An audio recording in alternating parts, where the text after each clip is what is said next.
ಕೈ ಶಾಸಕ ರಮೇಶ್ ಬಂಡಿ ಸಿದ್ದೇಗೌಡ ಮತ್ತೊಂದು ಬಾಂಬ್ ಸಿಡಿಸಿದ್ದಾರೆ ಶ್ರೀರಂಗಪಟ್ಟಣ ಶಾಸಕ. ಏನು ಎಚ್ಡಿಕೆ ಜಮೀರ್ ಇಬ್ರು ಕೂಡ ಗಳಸ್ಯ ಕಂಠಸ್ಯ.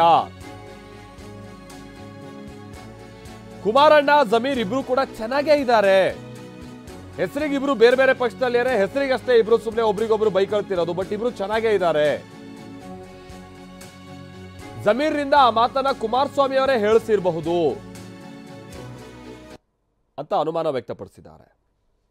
ಅದೇನು ಮಾತೇನಲ್ಲ, ಅವರು ಸಂದರ್ಭ ಮಾತಲ್ಲ ಅಷ್ಟೇ. ಈ ಸಂದರ್ಭದಲ್ಲಿ ಆ ಮಾತಾಡಬಾರ್ದಾಯಿತು ಅಂದ್ಬಿಟ್ರೆ ಅವರು ಗಳಸೆ ಗಂಟೆಸರು, ಇದರಿಂದ ಕುಮಾರಣ್ಣನೇ ಇರಬೇಕು ಅಂತ ನನ್ನ ಅಭಿಪ್ರಾಯ. ಅಂದ್ರೆ ಕುಮಾರಸ್ವಾಮಿ ಅವರೇ ಹೇಳಿ, ಕುಮಾರಣ್ಣನ ಜಮೀರಣ್ಣ ಚೆನ್ನಾಗವ್ರೆ, ಅವ್ರನ್ನ ಕೇಳ್ಬಿಡಿ. ಅಲ್ಲ ಯಾರು ಹೇಳ್ಸಿದ್ರೆ ಅದು ಕುಮಾರಸ್ವಾಮಿ ಅವ್ರಿಬ್ರು ಕೇಳಿದ್ರೆ ಹೇಳ್ಬಿಡ್ತಾರೆ. ಅಂದ್ರೆ ಈ ಚುನಾವಣೆ ಸಂದರ್ಭದಲ್ಲಿ ಬೇಕು ಅಂತ ಹೇಳ್ಸಿರ್ಬೋದು ಅಂತ ನನ್ನ ಅಭಿಪ್ರಾಯ. ಕುಮಾರಸ್ವಾಮಿ ಅವರು ಹೇಳ್ಸಿದ್ದಾರೆ, ಯಾರು ಹೇಳ್ಸೋರು ಅಂತ ಗೊತ್ತಿಲ್ಲ, ಹೇಳ್ಸಿರ್ಬೋದು. ಯಾರು ಕೇಳಿ ಗೊತ್ತಿಲ್ಲಪ್ಪ, ಅವ್ರಿಗೆ ಹೇಳ್ಸ ಅಭ್ಯಾಸ ಅದೇ, ಅದು ಹೇಳ್ಸಿರ್ಬೋದು ಅಂತ ನನ್ನ ಅನಿಸಿಕೆ. ಸರ್ ನೀವು ಮೊದಲು ಜೊತೆಲಿ ಇದ್ದಂಥವ್ರು, ನಾನು ಹೇಳಿದ್ನಲ್ಲ ಅದನ್ನೇ, ನಮ್ಗೆ ಅವ್ರಿಗೆ ಹೇಳ್ಸ ಅಭ್ಯಾಸ ಅದೇ, ಹೇಳ್ಸಿರ್ಬೋದು ಅಂತ ನನ್ನ ಅಭಿಪ್ರಾಯ. ಒಟ್ಟು ಇದು ಜಮೀರ್ ಸ್ಟೇಟ್ಮೆಂಟ್ ವಿಚಾರಕ್ಕೆ ಸಂಬಂಧಪಟ್ಟ ಹಾಗೆ ಬೇರೆ ಬೇರೆ ತರನಾದ ವಿಶ್ಲೇಷಣೆಗಳ ಜೊತೆಗೇನೆ ಬೇರೆ ಬೇರೆ ತರನಾದ ಗುಮಾನಿಗಳು ಕೂಡ ವ್ಯಕ್ತ ಆಗ್ತಾ ಇರುವಂತ ಸಂದರ್ಭ. ನಮ್ಮ ಪ್ರತಿನಿಧಿ ರಾಮ್ ನಮ್ಮ ಜೊತೆಗೆ ಇದಕ್ಕೆ ಸಂಬಂಧಪಟ್ಟ ಮತ್ತಷ್ಟು ಡೀಟೇಲ್ಸ್ ಅನ್ನ ಕೊಡ್ತಾರೆ, ನೇರ ಸಂಪರ್ಕದಲ್ಲಿ ಜಾಯ್ನ್ ಆಗ್ತಾ ಇದ್ದಾರೆ. ಒಂದ್ ಕಡೆ ರಾಮ್, ಈಗ ಬಂಡಿ ಸಿದ್ದೇಗೌಡ ಹೇಳ್ತಿದ್ದಾರೆ ಇದನ್ನ ಹೇಳ್ಸಿರ್ಬೋದು ಕುಮಾರಸ್ವಾಮಿ ಅವರು ಅಂತ ಹೇಳ್ತಾ ಇದ್ದಾರೆ ರಮೇಶ್ ಅವರು. ಮತ್ತೊಂದ್ ಕಡೆ ಕುಮಾರಸ್ವಾಮಿ ಅವರು ಬಹಳ ಸಿಟ್ಟಾಗಿ ಇವತ್ತು ರಿಯಾಕ್ಟ್ ಮಾಡಿದ್ರು. ಈ ಚನ್ನಪಟ್ಟಣ ಬೈ ಎಲೆಕ್ಷನ್ಗೆ ಸಂಬಂಧಪಟ್ಟ ಹಾಗಿನ ಮತದಾನದ ಸಂದರ್ಭದಲ್ಲಿ ಈ ಸ್ಟೇಟ್ಮೆಂಟ್ ಯಾವ್ಯಾವ ರೀತಿಯಾದ ಪರಿಣಾಮ ಬೀರಿರಬಹುದು ಅನ್ನುವಂಥ ವಿಶ್ಲೇಷಣೆ ನಡೀತಾ ಇದೆ. ರಾಮ್, ಕುಮಾರಸ್ವಾಮಿ ಅವರಿಗೆ ಏನಾದ್ರು ವೈಯಕ್ತಿಕವಾಗಿ ಈ ಸ್ಟೇಟ್ಮೆಂಟ್ ಅನುಕೂಲ ಆಗಿರ್ಬೋದು ಅಂತ ಅವ್ರ ಮಾತಲ್ಲಿ ಏನಾದ್ರು ಇವತ್ತು ಕಂಡು ಬಂತ, ಅಥವಾ ಆ ಥರದ ಪ್ರಶ್ನೆ ಏನಾದ್ರು ಮಾಡಿದ ಆ ಸಂದರ್ಭದಲ್ಲಿತ್ತ? ಏನ್ ಕತೆ ರಾಮ್? ಮಲ್ತೇಶ್, ಕೆಲವೊಮ್ಮೆ ಜೋರು ಮಳೆ ಬಂದ ನಂತರ ಮಳೆ ನಿಂತರೂ ಸಹ ಮಳೆ ಹನಿಗಳು ನಿಲ್ಲೋದಿಲ್ಲ, ಸದ್ದನ್ನು ಮಾಡ್ತಾನೆ ಇರ್ತವೆ. ಅದೇ ರೀತಿಯಾಗಿ ಚನ್ನಪಟ್ಟಣದ ಉಪಚುನಾವಣೆಯಲ್ಲಿ ಆಡಿದಂತಹ ಮಾತು ಈಗಲೂ ಸಹ ಸಾಕಷ್ಟು ಸದ್ದು ಮಾಡ್ತಾ ಇದ್ದೇನೆ. ಜಮೀರ್ ಅಹಮದ್ ಖಾನ್ ಕುಮಾರಸ್ವಾಮಿಯ ವರ್ಣದ ಬಗ್ಗೆ ಮಾತನಾಡಿದ್ದು ಮತ್ತು ಕುಮಾರಸ್ವಾಮಿ ಖಾನ್ದಾನನ್ನು ಖರೀದಿ ಮಾಡುವ ಬಗ್ಗೆ ಮಾತನಾಡಿದ್ದು ಸಾಕಷ್ಟು ಚರ್ಚೆಗೆ ಕಾರಣವಾಗಿತ್ತು. ಖಂಡಿತವಾಗಿಯೂ ಚುನಾವಣೆ ಮೇಲೆ ಪರಿಣಾಮ ಬೀರಿದೆ ಅನ್ನೋದನ್ನು ಸ್ವತಃ ಕಾಂಗ್ರೆಸ್ ಅಭ್ಯರ್ಥಿಯಾಗಿದ್ದಂಥ CP ಯೋಗೇಶ್ವರ್ ಅವರು ಮಾತನಾಡಿದರು. ಮಾಜಿ ಸಂಸದ DK ಸುರೇಶ್ ಸಹ ಇದೇ ಒಂದು ಆ್ಯಂಗಲ್ನಲ್ಲಿ ಮಾತನಾಡಿದರು.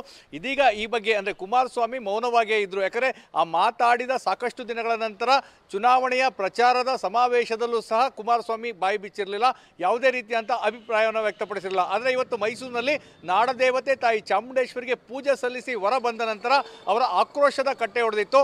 ಮೈಸೂರಿನಲ್ಲೇ ಒಂದಲ್ಲ ಎರಡು ಬಾರಿ ಜಮೀರ್ ಅವರಿಗೆ ಈ ಬಗ್ಗೆ ಟೀಕೆ ಮಾಡುವಂತಹ ಕೆಲಸವನ್ನು ಮಾಡಿದ್ರು. ಇದಕ್ಕೆ ಪ್ರತಿಕ್ರಿಯೆ ನೀಡಿದಂತಹ ಕುಮಾರಸ್ವಾಮಿ ಸ್ಪಷ್ಟವಾಗಿ ಹೇಳಿದರು, ಏನು ಈ ಹಿಂದೆ ಕೇಳಿ ಬಂದಂಥದ್ದು ಕುಮಾರಸ್ವಾಮಿ ಮತ್ತು ಜಮೀರ್ ಇಬ್ಬರು ಕಂಠಸ್ಯ ಗಳಸ್ಯ. ಈಗ ರಮೇಶ್ ಬಂಡಿ ಸಿದ್ದೇಗೌಡ ಹೇಳಿದ ಮಾತನ್ನೇ ಸಾಕಷ್ಟು ಜನರು ಹೇಳಿದರು, DCM DK ಶಿವಕುಮಾರ್ ಸೇರಿದಂತೆ ಸಾಕಷ್ಟು ಜನ ಹೇಳಿದರು, ಅವರಿಬ್ಬರು ಈ ರೀತಿ ಹಿಂದೆ ಎಲ್ಲ ಮಾತನಾಡ್ಕೊಂಡಿದ್ರು ಅಂತೇಳಿ.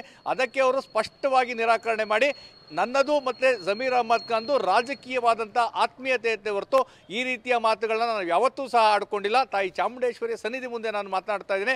ಅವ್ರು ಮಾತನಾಡ್ತಾ ಇರುವಂಥದ್ದು ದುಡ್ಡಿನ ಮದ ದುರಹಂಕಾರದಿಂದ ಈ ರೀತಿಯಾದಂಥ ಮಾತುಗಳನ್ನು ಆಡ್ತಾ ಇದ್ದಾರೆ. ಹೀಗಾಗಿ ಹಿಂದೆ ಅವರು ನನ್ನ ಮೇಲೆ ಸಾಕಷ್ಟು ಗೌರವವನ್ನು ಇಟ್ಕೊಂಡಿದ್ರು ಅಂತೇಳಿ ಕೆಲವೊಂದು ಉದಾಹರಣೆಗಳನ್ನು ಸಹ ನೀಡಿದರು. ಅಂದರೆ ಸದನದಲ್ಲಿ ಒಮ್ಮೆ ಬಸವರಾಜ ಹೊರಟ್ಟಿಯವರು ನನಗೆ ಏಕವಚನದಲ್ಲಿ ಕುಮಾರ್ ಅಂತ ಕರೆದಾಗ ಬಸವರಾಜ ಹೊರಟ್ಟಿಯವರ ಮೇಲೆ ಹಲ್ಲೆ ಮಾಡಲಿಕ್ಕೆ ಜಮೀರ್ ಹೋಗಿದ್ರು, ಅಂತಹ ಒಂದು ಗೌರವವನ್ನು ಇಟ್ಕೊಂಡಿದ್ರು. ನಾವು ಯಾವತ್ತೂ ಸಹ ಈ ರೀತಿಯಾಗಿ ಮಾತುಗಳನ್ನ ಆಡ್ಕೊಂಡಿರಲಿಲ್ಲ, ರಾಜಕೀಯ ಕಾರಣಕ್ಕಾಗಿ ಈ ಮಾತನ್ನ ಆಡಿದ್ದಾರೆ ಅನ್ನೋ ಒಂದು ಮಾತನ್ನ ಸ್ವತಃ ಕುಮಾರಸ್ವಾಮಿ ಅವರು ಹೇಳಿದ್ರು. ಯಾಕಂದ್ರೆ ಇವತ್ತು ಕುಮಾರಸ್ವಾಮಿ ಅವರ ಮಾತಿನ ದಾಟಿಯನ್ನು ನೋಡಿದ್ರೆ ಖಂಡಿತವಾಗಿಯೂ ಜಮೀರ್ ಅಹಮದ್ ಖಾನ್ ಅವತ್ತು ಮಾತನಾಡಿದ ದಿನದಿಂದಲೂ ಸಹ ಮೌನವಾಗಿ ಏನಿದ್ರು ಆ ಎಲ್ಲ ಆಕ್ರೋಶಗಳನ್ನು ಸಹ ಇವತ್ತು ಹೊರಗೆ ಹಾಕುವಂತ ಕೆಲಸವನ್ನು ಮಾಡಿದ್ರು. ಖಂಡಿತವಾಗಿಯೂ ತಾವು ಹೇಳಿದಂತೆ ರಾಜಕೀಯವಾಗಿ ಸಾಕಷ್ಟು ವಿಶ್ಲೇಷಣೆಗಳಾಗ್ತಾ ಇದೆ, ಲಾಭ ನಷ್ಟದ ಲೆಕ್ಕಾಚಾರಗಳು ಆಗ್ತಾ ಇದೆ, ಚುನಾವಣೆ ಮೇಲೆ ಪರಿಣಾಮ ಬೀರಿದ್ರ ಬಗ್ಗೆ ಚರ್ಚೆ ಆಗ್ತಾ ಇದೆ. ಮತ್ತೆ ಈ ಹೇಳಿಕೆಯನ್ನ ಉದ್ದೇಶಪೂರ್ವಕವಾಗಿ ಕುಮಾರಸ್ವಾಮಿ ಅವರೇ ಹೇಳಿಸಿದ್ದಾರೆ ಅನ್ನೋ ಚರ್ಚೆ ಸಹ ಆಗ್ತಾ ಇದೆ. ಖಂಡಿತವಾಗಿಯೂ ಈ ಎಲ್ಲ ಚರ್ಚೆಗಳು ಸಹ ಪೂರಕವಾಗಿರುವಂತೆ ಈಗಾಗಲೇ CP ಯೋಗೇಶ್ವರ್ ಸಹ ಇದೇ ಮಾತನ್ನ ಹೇಳಿದ್ದಾರೆ. ಅಂದರೆ ಅವರು ಆ ಮಾತನ್ನ ಆಡಬಾರ್ದಾಗಿತ್ತು ಆ ಸಂದರ್ಭದಲ್ಲಿ. ಯಾಕಂದ್ರೆ ಕೆಲವೊಂದು ಮುಸ್ಲಿಂ ಮತಗಳು ನನಗೆ ಅನುಕೂಲ ಆದರೂ ಸಹ ಒಂದು ಸಮುದಾಯದ ಮತದಿಂದ ದೂರ ಹೋಯಿತು ಅನ್ನೋ ಒಂದು ಮಾತನಾಡಿದ್ರು. DK ಸುರೇಶ್ ಸಹ ಇದು ಹೇಳಿದ್ರಿಂದಾಗಿ ಖಂಡಿತವಾಗಿಯೂ ರಾಜಕೀಯವಾಗಿ ಮತ್ತೆ ಆ ಚುನಾವಣೆ ಮೇಲೆ ಈ ಒಂದು ಮಾತು ಸಾಕಷ್ಟು ಪರಿಣಾಮ ಬೀರೋದಂತೂ ಸ್ಪಷ್ಟವಾಗಿದೆ. ಫಲಿತಾಂಶದ ದಿನ ಏನಾಗಿದೆ ಅನ್ನೋದು ಎಲ್ರಿಗೂ ಸಹ ಗೊತ್ತಾಗ್ತದೆ. Maltesh, thank you Ram.